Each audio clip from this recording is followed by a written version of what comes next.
Public service of the NTA.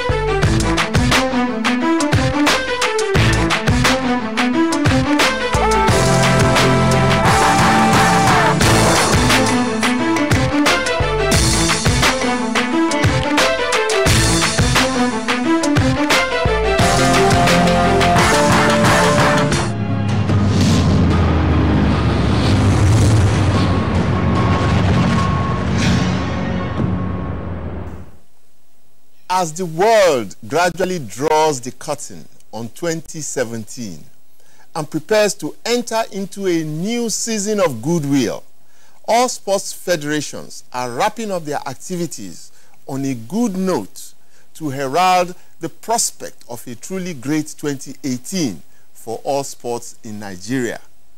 Last week, the Nigeria Olympic Committee bounced into action.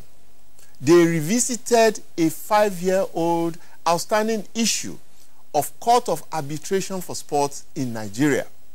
With this institution in place, most of the all-consuming and perennial problems emanating from flawed elections into the boards of national federations would be resolved.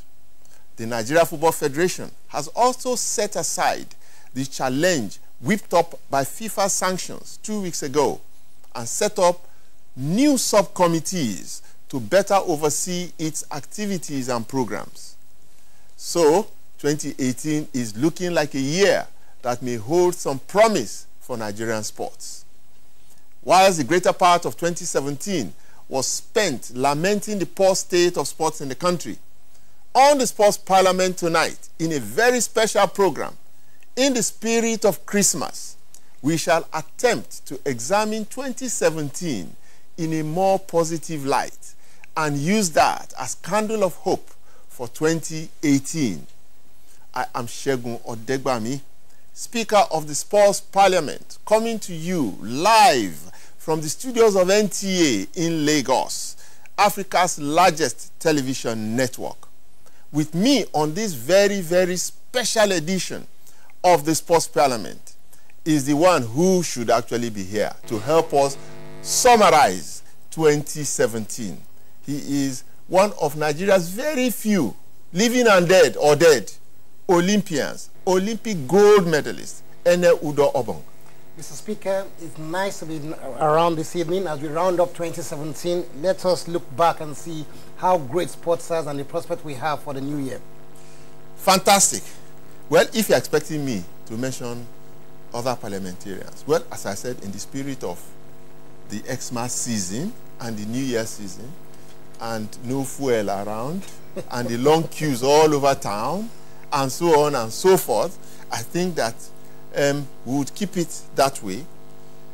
We'll be joined later by Lukman, who is in the studio. Last week, he had a fantastic show. Unfortunately, a lot of people couldn't hear his voice. So, they missed out on what was going to be a bonanza. Because for those who heard his voice, they made a lot of money. I hear about 60 or 70% of his predictions came to pass. And those betting shops were in trouble. So, this program tonight is streamed for you live on YouTube. And you know how to get there, the Sports Parliament, and also on several other social media platforms that are scrolling across your screens. So you can join us on any one of them. And of course, we also have our short code, 32120. If you want to send us a message, all you do is spell the word MIND, M-I-N-D, leave a space, then put your message, then another space, your name, and send to 32120. After the break, we will be discussing the NFA and looking back at the year 2017. Join us after the break. Okay, sir. You may now go in for your interview. Thank you. Ah, my shoe. And to think I just bought this very expensive foreign shoe 2 months ago. So sorry about your shoes. This is why I advise my friends to always patronize made in Nigeria products. See this shoe. It's made in Nigeria and I've had it for 2 years and it's still as good as the day I bought it. Made in Nigeria products are good quality, and stringent government regulations and certification now mean that goods made in Nigeria meet international standards. Make the patriotic choice today. Buy right. Buy made in Nigeria. This is a public service announcement brought to you by NTA.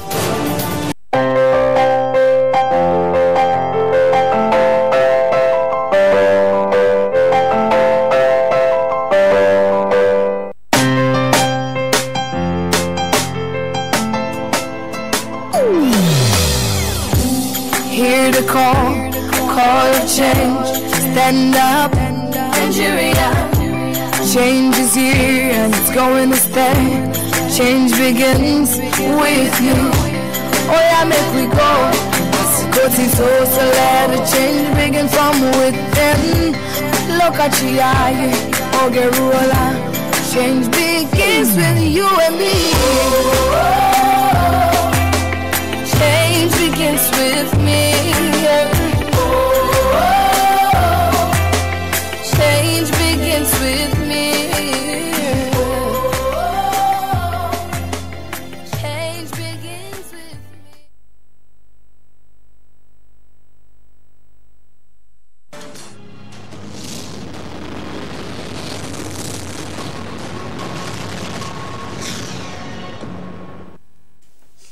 Welcome back. Well, if you are just joining us, this is the Sports Parliament coming to you live from our studios in Lagos. And I have with me Ene Udo Obong, Enefiok Udo Obong. That's the full version of the name. So many things happened in 2017 that need to be looked at. But towards the very end now, in the past 1 week, 2 weeks, 2 members of our parliament, of this parliament, of the Sports Parliament, we are nominated as members of a proposed board of Court of Sports Arbitration by the Nigeria Olympic Committee. And that's one committee we've been clamoring for the past 5 years. It has been comatose. Nothing was said about it despite the recommendations made. But this past week, is even this week, the NOC board met and they have nominated a few members, I think 10 people, to be part of that arbitration committee called KEDAS, and they would help us to deal with sports in Nigeria. That's one big news that I think we should start with. But aside from that, the NFF also drew up a very interesting list of members for their subcommittees, and I was going through so many of the subcommittees, the list this afternoon, and I was very excited because, you know, that list contains the who's who in Nigerian football in the past decade at least. So many people that had done so many things in Nigerian football. Some of them had left, but they are back now, and I want to use this opportunity to congratulate all of them and to wish them the very best of luck in this season of great promise. Well, Nigerian football has never had it this good in international politics, with Amaju, Pinnick Amaju in charge. You know, he's right there in CAF, and he's doing so many great things for our Nigerian people all over the place. But there's the sanction, the issue of the sanction, that I think has 1 more week to go for the committee that was set up by Amaju. What lessons, actually, so that we don't dwell on the problems really, but what lessons can we, you know, take from well, this maybe we should sanction just thing? give Nigerians who have been living, maybe some Nigerians that have been living in Mars or out of this world, what has happened. And the situation was that the NFF, or they actually fielded an ineligible player for the final qualifier against Algeria in Algiers in a match which we drew 1-1 and got a point. And the player who had already amassed 2 yellow cards and was due for a suspension was fielded. So FIFA met and sanctioned the NFF, disqualified us from that match. We lost the match 3-0. And we drew the points and sanctioned, I think, $60,000 or euro, as the case may be. And what a saving grace is that the match was really a novelty match for us. We had already qualified for the World Cup. So people are asking, what if it was a crucial match? What if that point was very necessary? They would have been taking like 5 steps forward and 20 steps backwards. People would have died. So how did that lapse happen? How did we? First thing that we must commend the NFF, first of all, is that they had admitted that there was an error. And if we should be, without holding brief for them, we can, because we are not computerized in our NFF, we should know that the player had a first yellow card about 2 years earlier. And 2 years? 2 years, yes. The first match, it was 2 years in the preliminaries. And it was a different coach. It was under Sunday Olise. So even the coach might not have known about the players that were there. And it was at a period where Amaju was still fighting his stance and fighting internal fight in the NFF I think there were battles about his leadership. So I'm sure the NFF were not in order by that time. But that's not an excuse. FIFA, as they said, sent a mail that the player is ineligible. And obviously the mail got lost in transit in a personal mailbox of a technical person that was apparently ill and could not access the mails. So these are things that I think the NFF can or will try or are trying to change by naming all these committees and having people that are in different committees. So now I don't expect that one man will be responsible for things. There will be a committee looking into things. We should now take note of who is booked in every match, not only just who is booked. Sport is all about statistics. We should start having more statistics in our football. How many minutes players play, how many caps each person has. I think now it is done mostly by journalists and there's nothing really official about it. But I think the NFF should now have their own official stance on minutes played, what happened, and then these kind of things. We can't just blame the NFF because also the journalists should take some blame because no journalist saw it. And any eagle-eyed journalist should have known that we have cards. So it will be a little bit hypocritical if a journalist starts to call for heads of people in the NFF now. Because I think a smart journalist too should have noted it out that look. No, but something that happens during international games or even during the leagues in Europe is that once a player gets a yellow card, a second yellow card, you find it on the screen. This has nothing to do with the federation or anybody. It is the duty of those who are covering the game because it is statistics. In the cases of the World Cup qualifiers, we can forgive them for that because it's not the same producers. If you got a card away from home, it's not the same match producers that are producing those. No, what happens? Let me tell you what happens. There's a computer. No, I've worked as an analyst for games in the World Cup and in the Nations Cup. And before you go for the game, actually, they give you a whole book that you have to go and study, and it contains everything. Contains the names of the players, the yellow cards they have, how many clubs they've played for, what goals they have scored. It contains everything. I don't know. I don't know if that is done in. I don't know which. In every game. I'm talking of television coverage. I don't know which matches you are those. Whether those are the, because I know that it is done in championships, in whatever. In the press, you have all those information there. Yes. But I don't know if we do that. I have never been opportune or to be in the press box or of local matches or matches. What I'm saying is beyond the NFA. Beyond the NFA, whose job even is the TV coverage. Like for example, Super Sports are covering a game. Yes. They have commentators, they have analysts, they have all the facts, they have the figures, and these are the things but the that figures they are not rolled out by the TV, by the media. The media people get it from. That's what I'm saying. So the book is given to you by the organizers, whether it's FIFA or CAF, the CAF media and all that, yes. And you compile it into the document that you use to run commentaries, to do your analysis, to do whatever it is you need to do during the game. So it comes on automatically. I'm not saying it has to come on. I'm saying it helps. Well, that's for even people who are that's where there's proper editing. Yes. That's where there's proper editing. So that, and at the same time, that's what I'm at. That's where my point is that we do not know who produced the initial, probably who produced the initial matches. It was an away match. He got the first yellow card. We don't know. That's not even their fault. It's not our. It's not the fault of the media house. The truth about it is that FIFA sent a mail that this player is ineligible. So you're right. You're right. So that's actually where it happened. And if this didn't happen, then but we hope that we are lucky that this is not a fatal error. It could have been fatal, but it's not. We should be very proud that our Eagles qualified. It was a novelty match for us. And now the NFF now have set up some committees with very reputable football men that we hope that this kind of thing, especially the technical committee, will take active role in seeing these things don't happen again. I must comment, while we are there, let me just comment on the committees.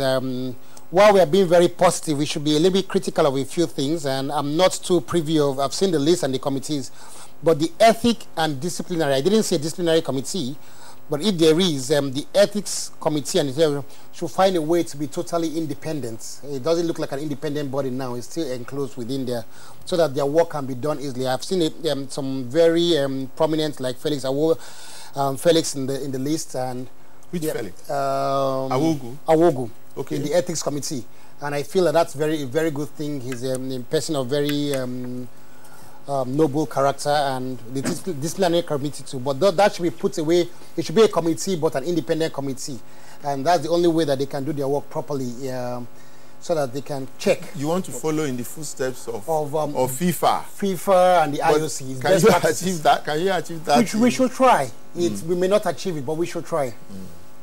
Okay, so. Having said that, we hope that the NFF would have learned their lessons and ensure that such things don't happen in the future. Lives could have been lost, a lot of money, could also have been lost, and the opportunity for our young boys to go and play at the highest level of the game. Mr. Speaker, you say life should have been lost. You've gone really... No, but it's true. People could, very easily, could have died from the shock of it. From two extremes, the excitement of qualifying for the World Cup and suddenly the shock of not going to the World Cup, So, we were talking about the Court of Arbitration for Sports. I think you need to say something on that. Because your people in the NOC just did what they should have done 5 years ago. Well, in fairness to the NOC, the proposal has been on for a very long time. The NOC, the wheel of the NOC turns very slowly. And it's turning, and that's the most important thing. And they have put in 12 people, and we have very prominent people, like you said, 2 parliamentarians, Barrister Osasu and Barrister Dudu, one of the nominated people. We have people like Barrister Oshodi, the former Commissioner of Sports in Lagos State, very prominent person too. We have your teammates, Barrister Adoke. So they are very prominent people that we feel that can show signs of independence and objectivity, and those are things that we need. There is still a long way to go, because first of all, they said this is just a proposal. The NOC president was very clear to say that this is just an initial stage, and this is what we are proposing. We are hoping that the government will sign with us and will agree to this. We must try and make sure the key of this is that this arbitration body must be totally independent, so that they can use basically facts, letter of the law, constitutions of federations to judge cases. And if we have done this, like you say, we have done this 5 years ago, 3 years ago, and we started functioning, I don't think the brouhaha in basketball will be happening now. It will be resolved very straight. And we know even in the parliament, there are people that have very strong views that this is how it should go. And probably a non-political and very objective solution would have been met. So it's actually something in the right direction. One thing that came up, I was speaking with one of the nominated members, and his own concern is that, this is the 21st century, 2017, and the chairman of the proposed board is an 80-something-year-old respected, jurist. Yes. And I was just wondering, why do we have to go back? I don't think we are. I don't know if you have the answer, but I don't think we are going back. I'm not going to advocate or going to defend whoever, because I wasn't party of drawing the list. The list was brought, and we felt that. But when you have such experience, he's the chairman, so he's going to bring those with fiery attitudes and those with more direct attitudes. He's going to bring calm and maturity to the whole process. So I feel if you have but the other members of the committee yes. are not kids. They're not kids. These are people in their 50s and 60s, and you know. I mean, if somebody has spent 50 or 60 years at the bar or as an experienced lawyer, he has gone through... But not in sports law. Not necessarily in sports law. It doesn't have to be in sports law. You see, everything follows a formula and a pattern. You know on what basis you're forming your judgments. So whether it's sports law, whether it's business or anything. Well, I feel that while I agree that we need the younger ones, we really should not just throw away the experience of the older ones we do have. And if he's there as a cool head, then he's not there as a dictator. He's just there to bring his experience, vast experience. No, but he's a very well respected man. Yeah. And actually he was in sports in those days during our time. I'm not so sure, but I think he was a member of the board of the Nigeria National Sports Commission. And he was also a member of the Nigeria Olympic Committee. I think there because they mentioned yes. So he one of the last surviving members of that generation. And I think they would come with a lot of experience, just as you said. Well, we wish them the very best of luck, but without, you know, anything, it just makes sense that this arbitration committee should work. Yeah. And when it comes in, 60 to 70% of the challenges we face in our national federation elections, and not just national federation, also footballers, players' contracts, players' movements. There's a lot of issues with unpaid salaries and a lot of things. So I mean, a player or an athlete has the court closer to him that he can go and redress. There are cases of athletes before that. There's a case of an athlete that was given a letter of a doping violation, for a competition in which he didn't attend, and he was banned for 2 years. And he says, I didn't even attend the competition. He didn't have anywhere to recourse, and by the time I got the papers and he reported to me, I tried to find him a lawyer, and then they said statute of limitation had passed, and there's nothing they can do, and the federation was trying to cover this up, and they said, let him just take it like that, and it's the will of God. And you know, if you have court close to you, you can have to go and redress. You don't have to find. But is this court a matter of closeness, or is it a kind of court that you can just go straight to without going through some disciplinary committee in your federation and going through a higher arbitration? You can actually go directly if you have a problem with the federation.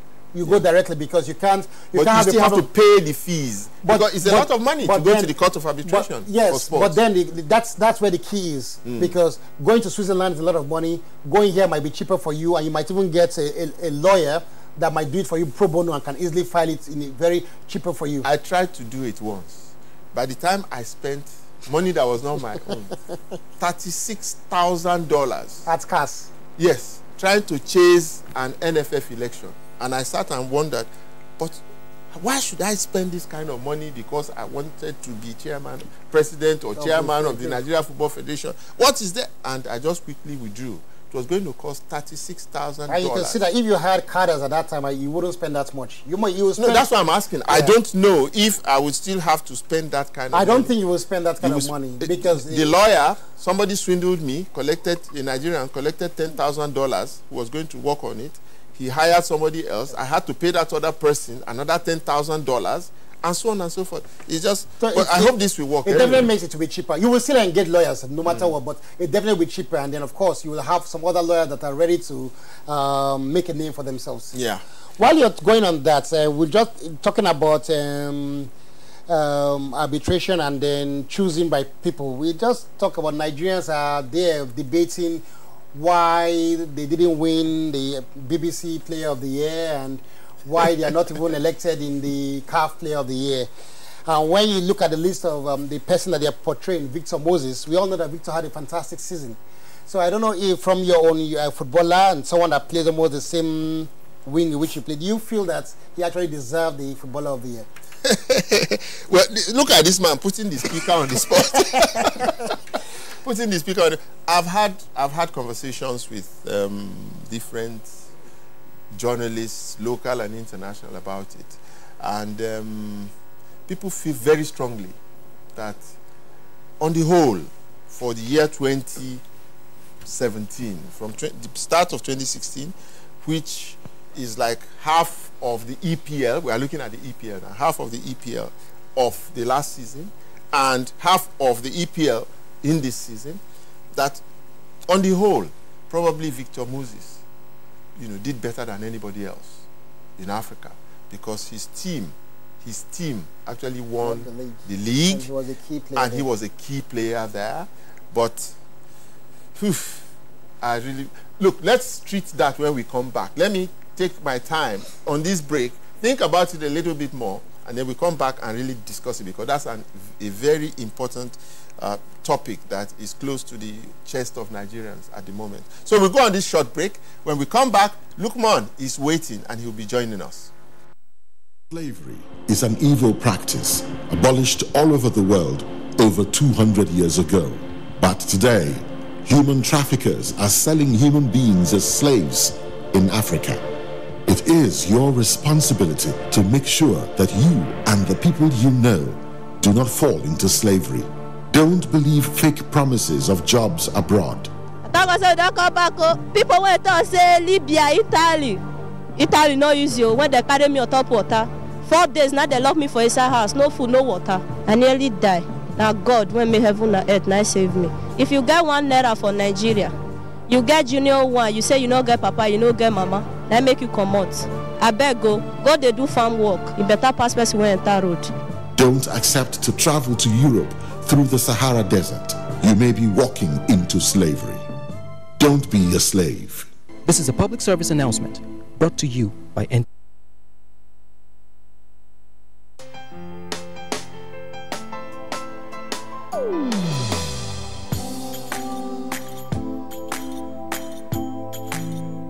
Oga, open your full tank. Hold on, please. Let me calm down. Good evening, sir. Good evening. Hope you've rubbed off your meter. Oh, Oga, we no longer tamper with our fuel dispense meter because it is cheating and corruption. I will always sell fuel to all customers at the correct amount because change begins with me. Nice one. Yes, sir. How much, Oga? Fill up.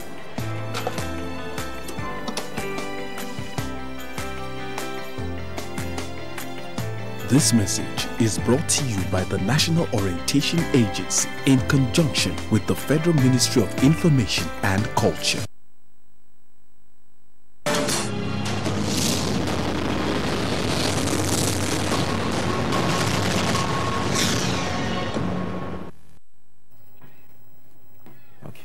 Thank you, Mr. Speaker.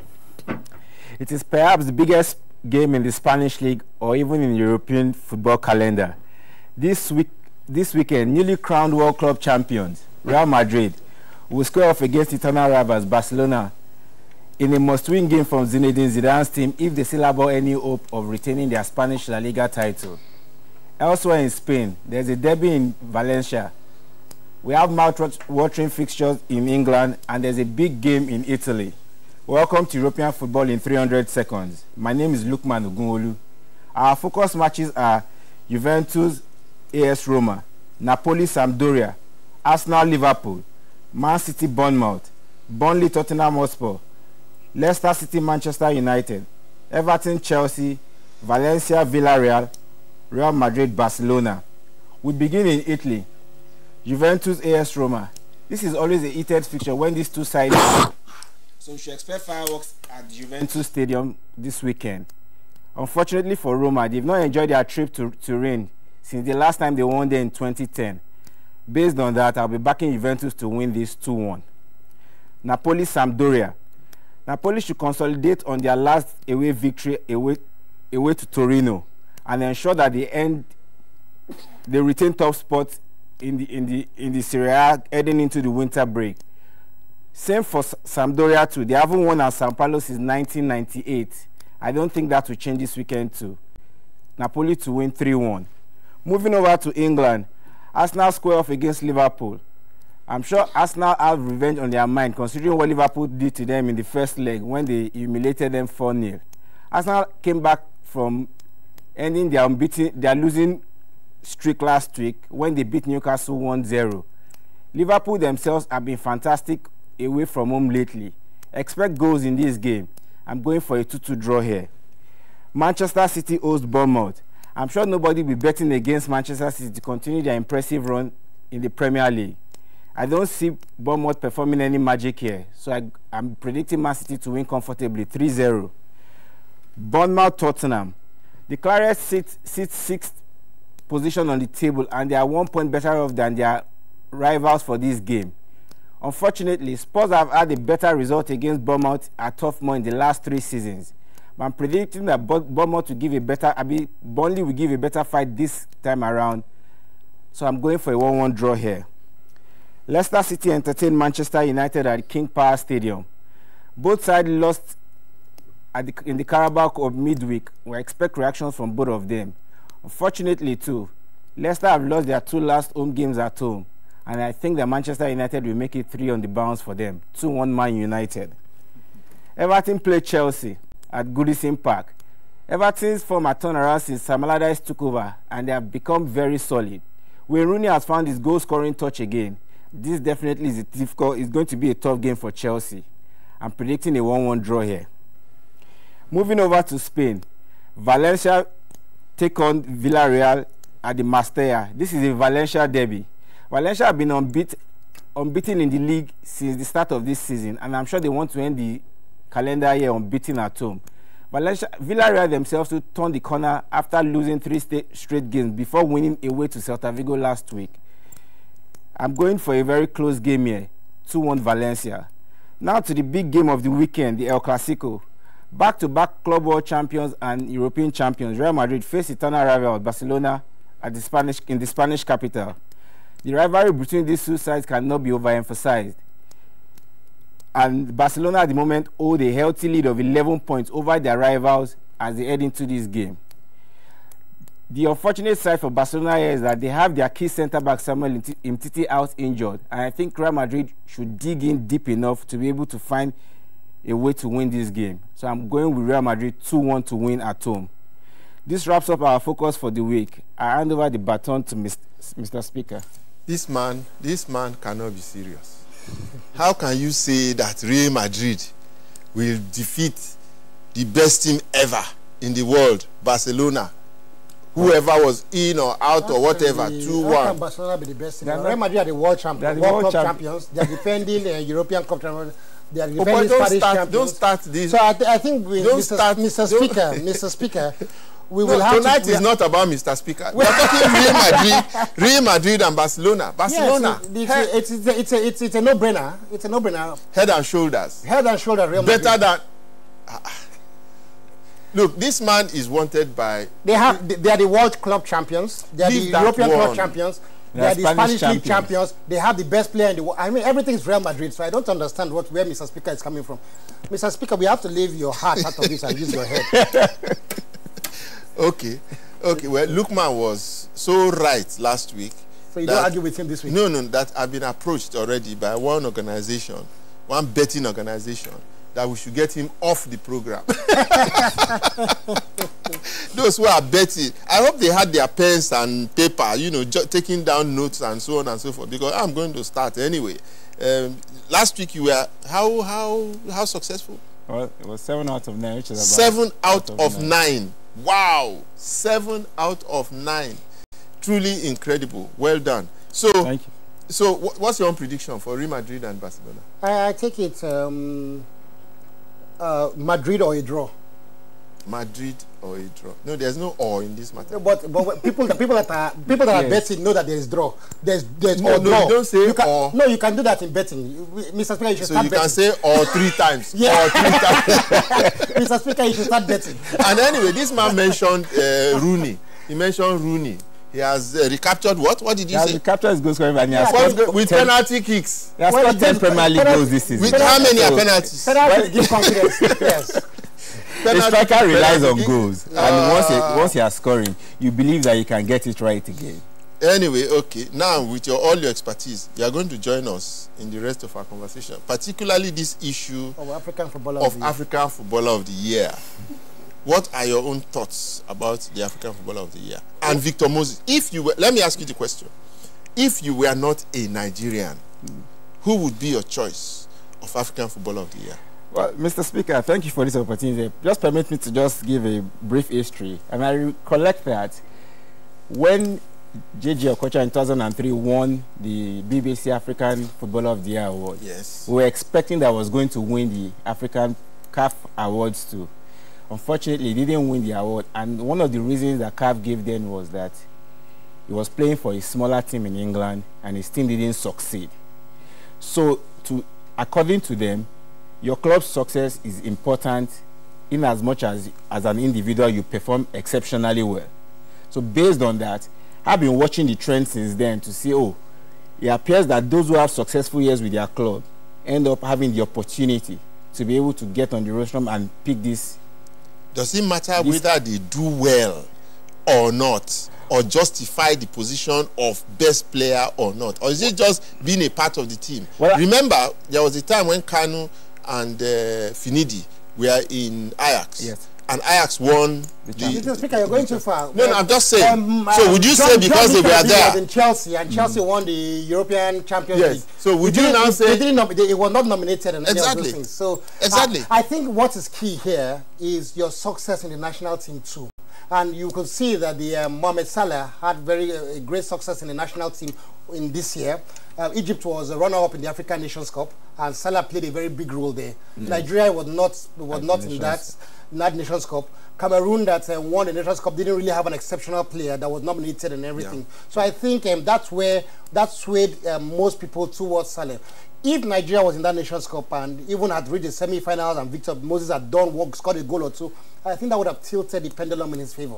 And beyond that, Victor Moses did not play in several, even friendlies. For Nigeria. For Nigeria. Yes, at the so he wasn't seen enough really seen, yes, at national team level. Yes. But in Chelsea, oh yes.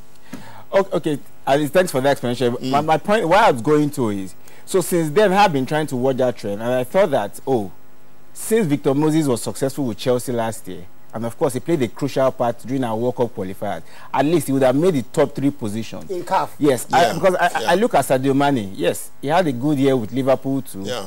He played at the African Nations Cup, but he didn't set the Nations Cup alight. And he lost even the crucial spot kick in the penalty kickoff in the quarterfinals that took Senegal out. If we talk about Pierre-Emerick Aubameyang too, Gabon did not perform well at the Nations Cup. That is even if they came. And the best he ever did was to win the German Cup with his club in Germany, and he was the highest goal scorer. So I feel that the fact that the Premier League is about the strongest league in Europe, and Victor Moses playing a crucial part for his team, and also ensuring that Nigeria qualified for the World Cup, he should have made the top 3. Maybe not win the ultimate crown, but I don't understand how he wasn't able to make the final top 3 shot. Talking about the strongest, which of course is the fallacy, that Premiership is strongest league. If you're looking at how well European teams have done, you see that the German and the Spanish have obviously been doing better. And for Aubameyang to be the top scorer in the German league in such a very strong league, it shows that a lot about his own skills and his own worth. But we should also look at the fact that Victor Moses has not, and I feel this is not due to his own fault, this is probably due to the press, has not gathered enough. I think somebody would rightly said is the Strikers Award. I was going to go there. I was going to go there for a defender, even though he plays wing back. But for a defender to really win it, you have to be truly, you have to be like a Roberto. You know, what's his name? Roberto Carlos, or this guy from Italy, and so on. You have to play at that level. But anyway, it's really tough for goalkeepers. But Salah, does he deserve it? Well, to be nominated in the top 3, yes, he does, because he had a good year with Roma even before he crossed over to Liverpool. He was at the Nations Cup and went all the way to the finals. Unfortunately, they lost. He earned himself a big money move from Roma to Liverpool. And since he's joined Liverpool, he's been on fire. I mean, you can see, less than 4 months, once he scored 20 goals already. Wow. So that's incredible. I think he deserves it. And we shouldn't also forget that in the votes of the African Footballer of the Year, Victor Moses was 5th. And this is voted by everybody that can go online. 54 countries. So we see that there's a balance out. I don't know if BBC has a way of maybe removing your country's votes and seeing what's remaining, because I think Nigeria alone should be able to have given Victor Moses that prize. Well, we're not sure if a lot of Nigerians went ahead to vote for it. Well, that's it. Unfortunately, Victor Moses won't be there. I predicted last year that this would be his year. Unfortunately, he's not even in the top 3. Next year could be his year because we are going to the World Cup, and if he goes and he performs as well as I think he would, because he's the best player in Nigeria at the moment. He's the one that I think can change games for Nigeria when we go there. Well, I think Alex Iwobi has a lot to say about that. Well, I agree with you. Right? I think he's just slightly. I think Victor Moses is a much better player all round now. But I think Victor Moses, yes, than Iwobi. Oh yes. But I think by the time you get into the World Cup, Iwobi seems to be getting a lot of matches, and of course, like I said, the advantage is that he's playing more of a striking role. So Iwobi and probably Kelechi, who is not having a good time in his club, is someone that we felt that could have developed. I think it was a bad move to go to Leicester. In retrospect, now he probably better being on the bench in Man City than being on the bench in Leicester City. What other sports did well in 20? Well, look, you can just sit down and enjoy yourself. If you want to make any contributions, be Before a temporary In parliamentarian. particular, I think we should look at. Let us give kudos to the minister for revamping the stadium swimming pool. You have started. I know that a lot of people will say that it is his job and then he's supposed to do that. But when we take into consideration that many ministers have been there before him and it has been dying, and after revamping the swimming pool, we immediately hosted the Zone 6 of the African Swimming Championship, and we won it with 26 gold medals. It shows that these people were dying for competition and didn't have. So that's why I think that we should try to say that whatever was done to make it was like a course, it couldn't be back.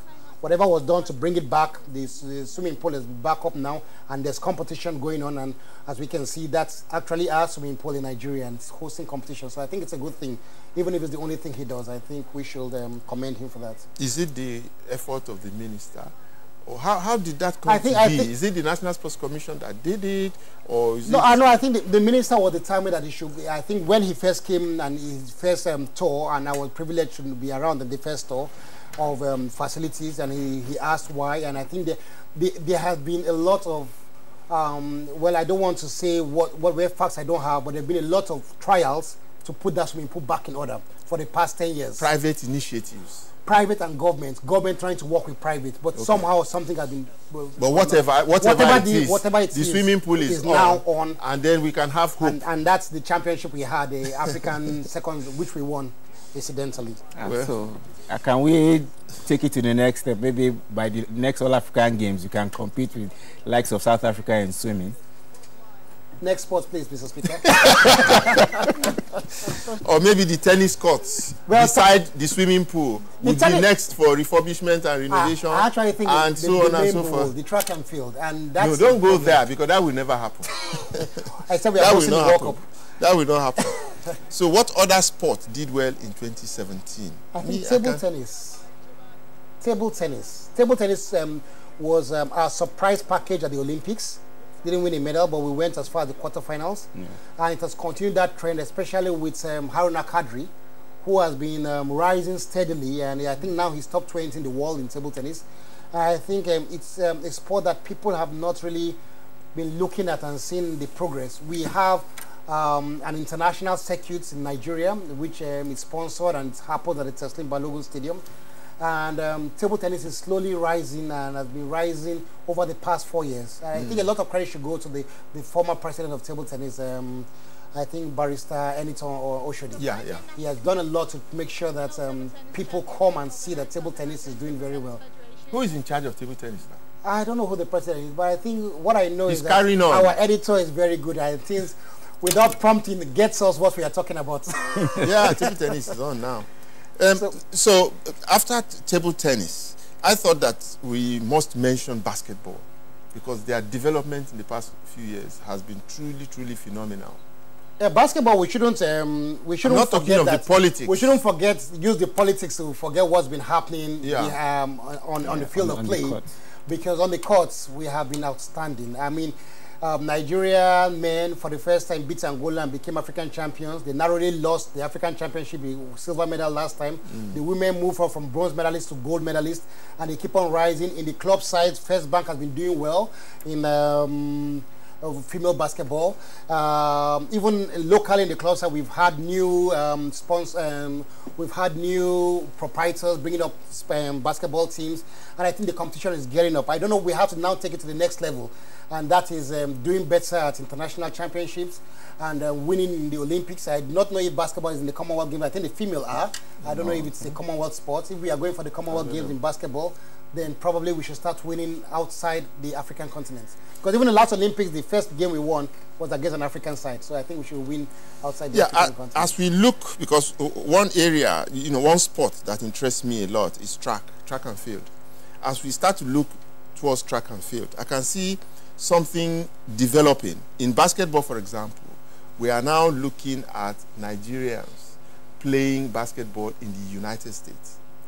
Some of them born in the States, and they are doing so well. They develop within these established sports cultures. And so beyond just having the talent, they also have the technique and organization and discipline and tactics. So it has helped our basketball. It is helping our football now, because go and check our players, even in football, and what Gerard Rowe is doing. He's looking all over Europe for Nigerians that are born there, that grew up in that culture.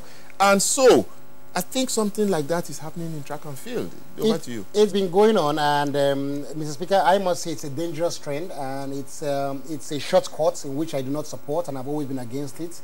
I wouldn't want to disenfranchise any Nigerian wherever you were born, playing whatever you're doing. But there it now, when the focus to fishing out for talents that are born outside, to grooming and developing talents, it brings a different ball game. You might have why? I want to understand that. You might have success on the field of play, but then there will be a lack of investment in development of grassroots, and that can put people out of work, can put young talent that could have, if the conditions were right, to even be much better, because our best footballers, our best athletes, our best basketballers all started back here. We should not forget that. In as much as we get some that are out there, we get good, talented, highly technical ones. The best, the Akim Olaji ones were here. The Shego Degbamis were here. The Falila Togunkoyas, Marion Yalis, Chema Ajumas were here. Blessing Okagbari, even in the midst of bringing all the American-based athletes, she was still high above them. So I think the focus should be on developing back home, and we get a pool of talent. Should that preclude looking at those that are outside, who are Nigerian? Well, it should. I want to understand those that are outside, if they're exceptional and we can see that they are good, then we can call them in. That's what is happening. No, but now, what's happening now that we are fishing, we are going to comb anywhere we can see. What's your passport? Oh, you look Nigerian, you must be Nigerian, you have a passport, you have a Wari name, you have a good name. The first thing is you are good. They won't just come to you and say, because you are in Nigeria. From the history of what I've been seeing in track and field, I don't really say you are good. If they feel that you're playing for a team, for example, and I'll be very, we also have less risk of snubs. Tammy Abraham snubbed us. It's a slight in our country that a 19-year-old boy will snub and say he can't play, he won't play for us, when we know we have a lot of talents that are back home. We shouldn't be begging them. They should be begging to play for us. And that's where I feel that going to solve, if you're good enough, of course you should be in the Super Eagles. But I don't think we should be combing Europe like the coach is doing now, especially in Germany. I understand the philosophy, and the philosophy is that in that system you're trained properly, you're sure of the training, you're sure of the age, you're sure of the technique, and you want to bring them in. I understand that, but we shouldn't forget that we should try and bring that system back home and groom from home, and it's always better to groom from home. Yeah, but we are not grooming from home, so we would now stick with what we are not doing. It's shortcut. It's a success, but it's not a long term. It's not a long term. So, but we have some track and field athletes that are coming up now. Yes, we do have track and field athletes, and obviously too, we do have very good track and field athletes that are foreign born or American born, and we do have a lot of them, and we do have a lot that have been representing other countries. So, but we also have, and we should remember that, and that's why we also have some that were groomed by us and we're not doing very well, and they've gone to another country, Bahrain and Qatar, and are doing very well. So there's something we're not doing right. Yeah. So it is not the athletes. There's something we're not doing right locally, and we should find that, and we should do that. Any comments? No, I agree with you. You better agree with me. One other sport of interest is that led by Daniel Igali. Oh, yes. Daniel Igali. He's now in South Africa or something like that. He's back. He's back. He's back because he was at the NOC board meeting and he's back. And you see, Mr. Speaker, that is what you get when you put a round peg in a round hole. And that's what we keep on saying. Igali is and was a fantastic athlete, an Olympic gold medalist, one of the best. He didn't represent Nigeria? The best in Nigeria, the best in Canada, the best in the world. Now, he didn't represent Nigeria, and he has come back to share his knowledge with us. And he's doing a lot, both financially, both with his technical knowledge. He's doing so much, and the sport of wrestling, who nobody really cared for before, is growing phenomenally. We are winning everywhere. We are winning. And then, if not for a little errors here and there, which is already corrected, we would have won at least 2 gold medals or 2 medals at the Olympics last year. So we have seen the progress. And that's why we keep on saying that we want people that deserve to be leading to lead. Igali leads by example. And all the wrestlers will attest to her. You can't go to wrestling now and say you want to be president. It can't happen. They don't even want it. The people say, this man is doing such a wonderful job that please let him continue. And we hope that more federation presidents will start queuing there. Coming from the player cadre. Okay. You don't have to be a player. I'm not saying you have to be. You just said round peg in round hole. Yes. And his first qualification is that he was a player. Abi? Very true. And that's solid, rock solid. If you now say you want to be president of the AFA, nobody would even question it to start with. He didn't, well, you see, people question you trying to be NFF president, and that's the problem. No, they didn't say I was not qualified. They didn't say you're not qualified, bro. The other side of it is the politics. Is the politics. And that's what we do. But qualification, they will say, oh yeah. Yes, he's very. Sometimes they say you're too qualified. It's only Nigeria here that you're too qualified. Well, we'll be going on our last break, and when we come back, I'm very interested in my good friend Rafiu Ladipo, the President General of the Nigeria Football Supporters, All Sports Supporters Club. Worldwide. Yes. Okay. Very key. Who is President of the Nigeria Boxing. Is it Board of Control or Boxing? I don't know which one. But he's dealing with boxing. Oh, really? Oh, you don't know much about it, so let's go on this short break. When we come back, we'll start running off this program. It's not a joke. It incites genocide and crimes against humanity. Most of Africa's civil wars are caused by hate speech from one tribe against another. We don't want it here. The Nigerian government stands firm against hate speech.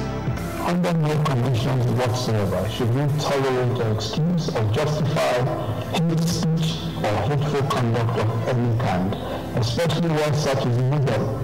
There is no doubt that the resurgent push for separatism, as well as the rising cases of ethnic and religious disharmony, are all traceable to the growing phenomenon of hate speech.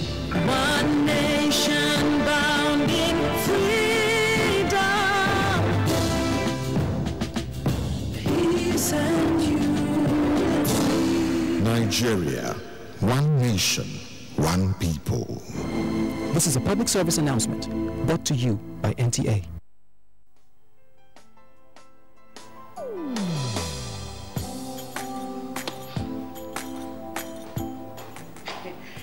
Chief.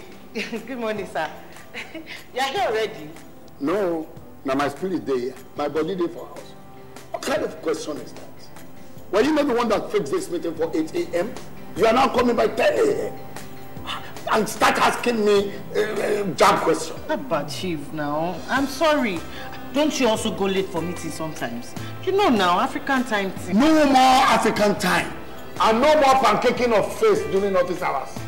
At the end of the day, we will lose valuable time. We will not make progress. If we want to move this nation forward, we must treat business as business and respect time. Change begins with me. Thank you, sir. I am sorry. Can we go for the meeting now, Chief? Better. This message is brought to you by the National Orientation Agency in conjunction with the Federal Ministry of Information and Culture.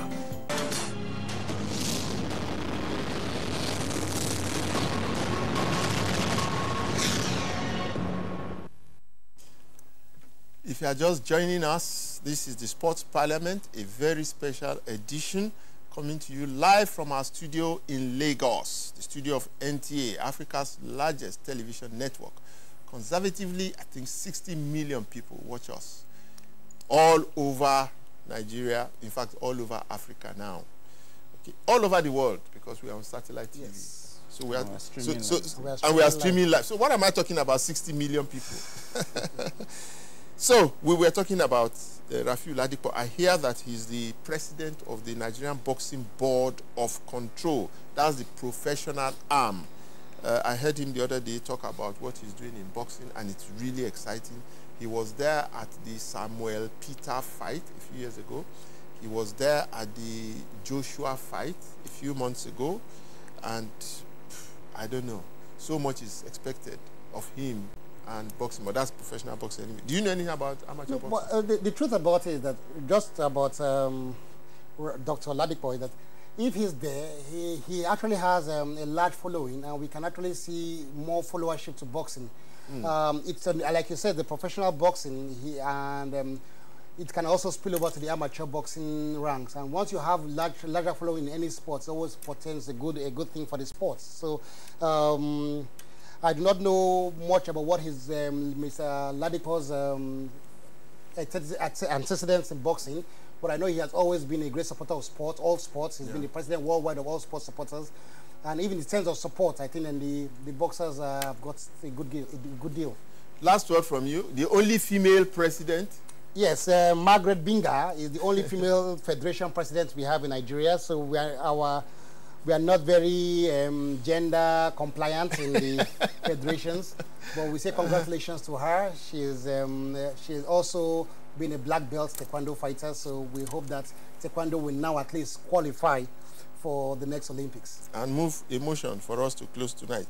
Well, we move a motion that we all enjoy the Christmas. We say Merry Christmas to Nigerians. We'll be meeting for our last show next week, and we will have a full house, and we move at that point. We'll be able to give a score, Mr. Speaker, a score on Nigerian sports. We score a scorecard on Nigerian sports for the year 2017. And project also. We project 2018. 2018. And we will project. And we will project, yes, of course. I'm sure some people will say winning the World Cup, but we will project in 2018. Well, we wish you a Merry Christmas and a Happy New Year. From all of us here, it's good night, really. But those in favor of that motion, please say aye. Aye. And those against say nay. There's no nay all over Nigeria. Good night, everybody. The ayes have it.